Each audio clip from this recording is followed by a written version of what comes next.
All right, welcome back. We are on level 2 of lesson 8 for sprites.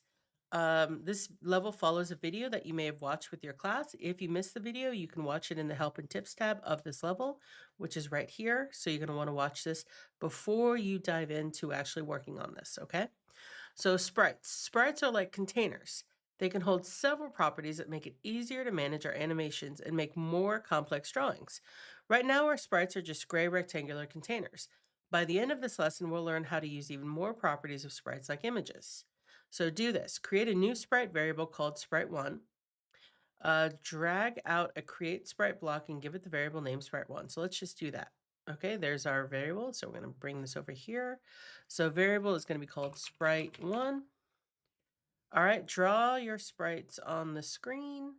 Drag out a draw sprites block. All right, so we're going to come over here. We're going to drag this out.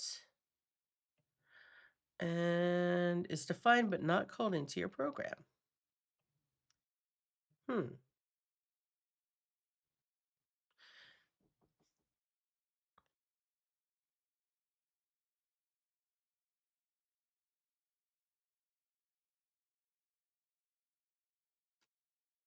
I'm so intrigued by this because this is telling me that something's wrong, but I follow the directions. So we're going to see what happens.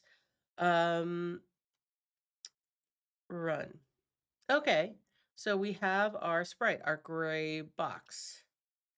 I'm so curious about why we have this yellow triangle, but we've technically done what it asked us to do. So I'm going to press finish on this. I'm going to press finish, but with a question mark in my head. And let's go see what's on level 3, and maybe we'll get that answer. All right, here we go.